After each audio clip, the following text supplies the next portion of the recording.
Good afternoon. It is such an honor for me to be here this afternoon just to share some good news with our State Department and our districts and our communities and our educational family. We want to say that the news is good this year, and we want to congratulate first our students, commend our educators, commend our policymakers, commend our families and communities for their unwavering commitment and relentless efforts to improve our schools.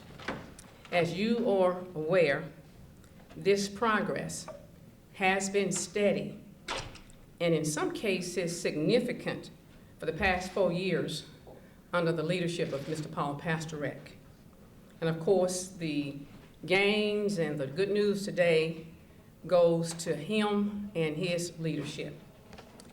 But we want to assure our publics today that we are committed, our state board, our Department of Education, with a sense of urgency to continue the reforms and to continue moving ahead to make sure that our youngsters receive that world-class education.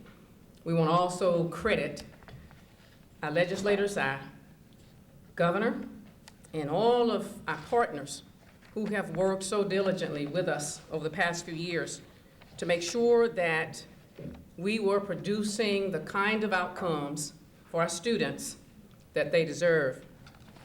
I want you to know, and Mr. Pastorek said this right before he left, we are mission-driven, and our progress is determined by the measurable success of our students, and you will see that today as we do the presentation.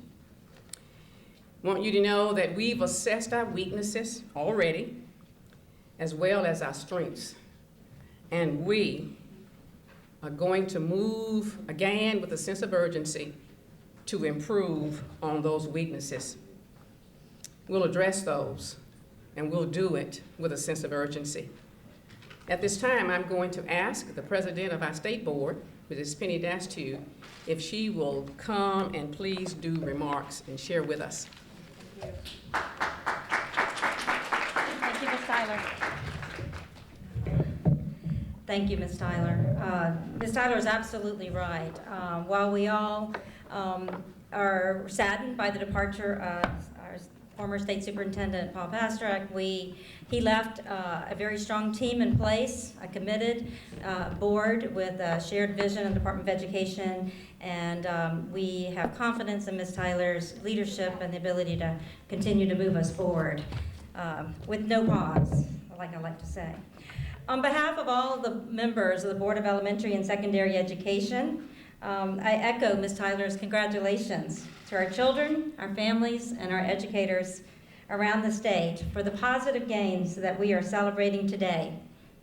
This means that our children and our state's future is brighter than ever. I would like in particular to acknowledge our districts that have achieved gains in the percentage of students at grade level by 3, 4, and even 5%. The majority of these districts have embraced our initiatives and reforms, and it is paying off for them. But most importantly, it's paying off for our children. They are better prepared to succeed in their academics and life pursuits. The districts here today and the districts that we are celebrating, they're our trailblazers, our TAP schools. Everybody graduates, senior project, literacy. Ms. Buquet, our Bessie member from District 3, every district that we're celebrating today has embraced and is committed to the literacy efforts that you have championed for years. Early childhood, they have seen the success of early childhood and they remain committed to it. We are so very grateful that you have trusted us enough to partner on these proven initiatives, and we are so very proud of your accomplishments. As a state, we have continued to improve, and we are proud of the 1% gain that we're celebrating today and the percentage of children who are at grade level. We are also very pleased that 5 more districts than last year posted gains. But let's be clear, we have to move quicker. We still have over 200,000 students who aren't at grade level. And while we are very pleased with our progress, We have to press on. We can continue to do better, and I encourage our teachers, our parents, and our communities to weigh in on the critical decisions in their districts and schools that will maximize our resources and our children's potential. We know what works. Let's continue to encourage our districts to prioritize their resources to the proven strategies as the districts that are represented here today have. And I'd like to take a moment to touch on the Recovery School District in New Orleans. They continue to be the highest ranking district based on student growth for the past 4 years. This type of growth, this type of change is transformational for children and families' lives. And it proves that the state's efforts to improve the lives of children who are in our lowest performing school district in the state, they're working, and they are worthy of our continued investment. Here are a few highlights. Our 8th grade students went from a 50 to a 60% pass rate. That is a 10-point growth. Our 4th grade students grew 6 points. Since 2007, the percent of students performing at grade level has doubled. And the RSD has posted more than 4 times the state's historical 6-point gain. That's a 25% since 2007. As further evidence, our school turnaround model, the RSD Louisiana, we're proud to say, has posted a 4-point gain this year, earning it a shared 3rd place ranking. I am told that it is the result of tailored, site-specific interventions, strategic and relentless focus on the pillars of academic excellence. That's data-driven decisions, adherence and devotion to the curriculum, changes in culture, addressing school leadership, teacher quality, professional development. All of these things are working, and we are so proud of everybody in this room and everybody in our state for the hard effort and the great results that we're celebrating here today. Thank you.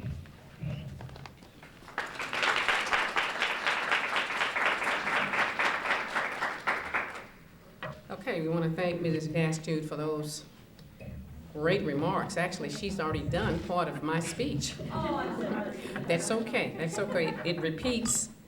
It's good to repeat the good news. At this time, we're going to start with our slide presentation. Dr. Scott Norton is going to accompany me. I'm going to do the first 2 slides, and then we're going to ask Scott if he will come and actually walk you through the details of the data. And toward the end, I'll come back and we will recognize some of those outstanding districts that have made significant improvement, and we're happy to have some of those superintendents here with us this afternoon, and we will ask them to raise their hands as we get to their school district. In our first slide, you will see something that Mrs. Dastude has already alluded to. In fact, the good news is, based on 3 consecutive years of growth in the percentage of students who are performing at basic and above, approximately 23,000 more students have demonstrated they have the knowledge and they have the skills they need to advance and succeed at the next level. For those of you who may not be familiar with the basic and above categories in our achievement ranks, these students are on grade level and above. It means that when we talk about the vision that creates world-class education, we're talking about every child performing at grade level and above. We want to talk specifically about the percentage of students that is performing at basic and above after spring testing. And of course, Mrs. Dastude already told you this. We went from 65% increase from last year, 2010, to 66% for this spring. And believe it or not, that equates to probably around 4,000 more students who are performing at or above grade level. That is good news. These results confirm that Louisiana is doing the right things to raise academic achievement of all of our students. The reforms and initiatives being implemented are paying off for our children. And in this case, I've said to you, several thousand of those children are better prepared to succeed in their future academic and life pursuits. Looking at the core subject areas on the next slide, again, our president has already alluded to the fact that we have, in certain grade levels and certain core subjects, we have some great improvements. And I will just try to walk you through those very quickly, and then we'll ask Scott to come and do more detailed analysis. When we look at the assessments administered to students in grades 3, 4, 5, 6, 7, 8, 10, and 11, we note that there are no ILEAP results for 9th grade this year. That's because the class of 2014 will be the first to meet our new requirement for graduation, a passing score on 3 of the state's end-of-course tests. Therefore, the number of tests we're reporting has dropped from 30 in previous years to 28 this year.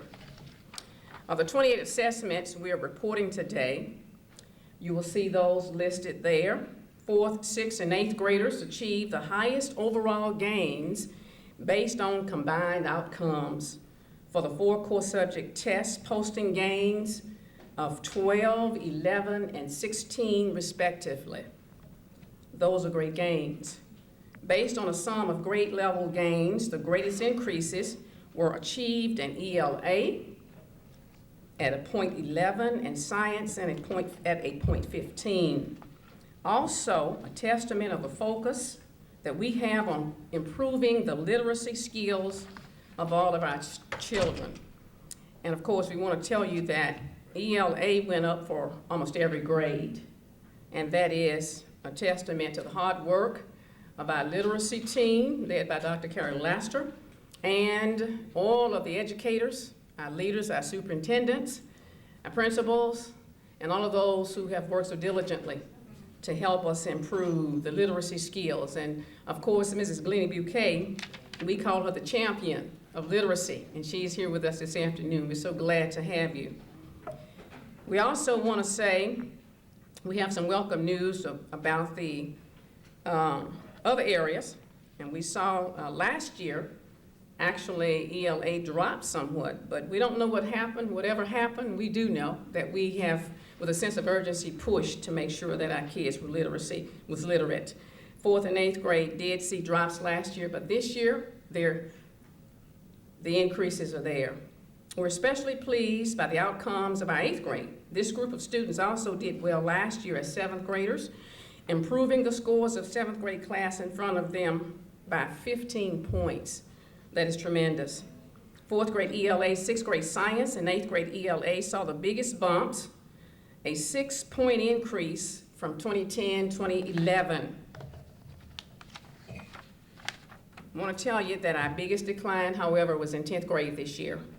I'll say it again, we're already focusing on the results of that grade and those core subjects, and we are going to pull together like immediately and began analyzing what we need to do to increase in that grade for the upcoming year. So the Department of Education, get ready. We're going to really make it happen for next year. At this time, we're going to ask Dr. Scott Norton if he will come and give you more detail on the analysis. Thank you. I'm going to walk through the different grades and subjects. First, I'm going to look at grade 4 and then 8. I'll talk just a little bit about the high-stakes testing policy. We'll look at GEE, and then finally I'll do a brief overview of ILEAP as well. So we're going to look at grade 4 a couple of different ways. We're going to look at basic and above and advanced mastery combined. If you take the 4th grade English results, you see the 6-point gain, and you can see the actual numbers there that we talked about earlier. And advanced and mastery improved by 5 percentage points. And the literacy initiative has been well noted, and justly so. If we look at 4th grade math, you see similar results. You see that basic and above went up 2 points, and advanced and mastery combined went up 3 percentage points. So that's also an increase. English and math both at 4th grade increased. So we are looking at 1 year compared to last year, and that's a good way to do it. We also want to look back over time. So if we look back over time for fourth grade, you see English on the left and math on the right, and you see some quite sizable gains. 19 percentage points over the more than 10 years of LEAP, and 22 percentage points over the more than 10 years in math. Those are pretty dramatic numbers, I think we would agree. So let's talk about eighth grade just for a minute. It's very similar. You see in eighth grade English, basic and above, a 6-point gain. Advanced and mastery combined, also a 6-point gain. So that's very similar to the pattern we saw in grade 4. If we look at math, you see a 1-point gain in basic and above. If you look at advanced and mastery combined, a 1-point decline. So that would be more flat in those subjects. In just a minute, I'm going to talk about the cumulative results for the high-stakes testing. We'll get to that in just a second. If we look at, one more. I'm sorry, go back one, Renee. Thank you. If we look at English and math over time, again, similar to fourth grade, the numbers aren't quite as dramatic, but similar to fourth grade, you see a 13-point gain in English and a 13-point gain in math. And we're looking at 2000. That's the year the LEAP became high stakes up through 2011, so more than 10 years.